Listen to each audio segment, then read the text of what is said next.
My name is Wadda, and I got married to a very well-respected man who comes from a very good family in our community.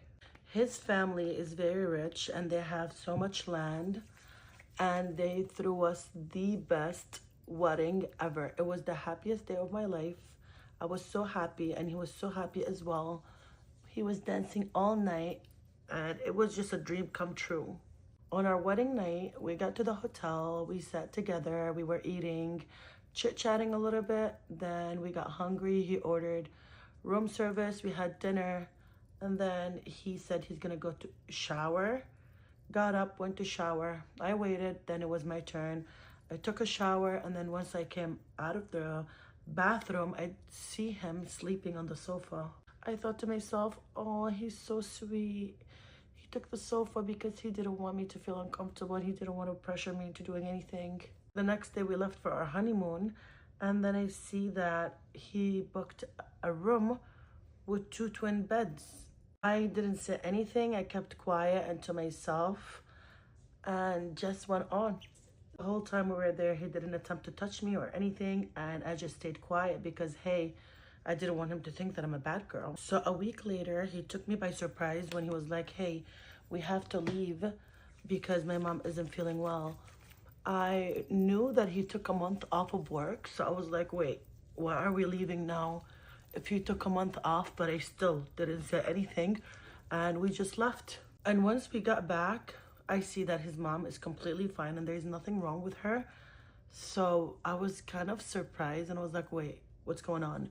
So I decided to talk to my oldest sister and to ask her for advice. And as expected, my sister played devil's advocate. I was like, listen, maybe he is suffering of something and he's embarrassed to talk to you. Just sit down and try to talk to him and see what he says. So I decided to do just that. But every time I tried to talk to him, he would be out all night until 4 o'clock in the morning. And by the time he comes home, I'm already sleeping. And one day he took me to visit my family. He came with me just to say hi to my dad and my brothers. And then he went to go hang out with his friends. He promised to pick me up right after dinner, but then I kept calling him and texting him and he wouldn't answer my calls or my text. So I started getting worried. Something felt off, like completely off. So I decided to lie to my family, told them that he's about to pick me up. I ordered an Uber and went home. Once I got home, I entered the house and I started hearing voices coming from my room, okay? So I started walking towards the door and I witnessed the most horrifying thing ever. My husband was in bed with another man and neither one of them realized or sensed that I was there. So I grabbed my phone and I started recording them. So what do? I kicked the bedroom door and I started screaming at the top of my lungs. The man he was with got scared and fled the scene, but my husband jumped off the bed and literally attacked me like a crazy ass. He beat the shit out of me, started kicking me, kicking my ribs. I literally felt like my ribs were breaking. And at one point he grabbed my head and he started yanking on my hair. I felt like he literally tore all of my hair off my head. I was screaming and crying and he didn't care. And he threatened that if I say anything or told anyone, that he is gonna deny it and he's gonna say that he married me and found out that I wasn't a virgin and that's why he's gonna divorce me.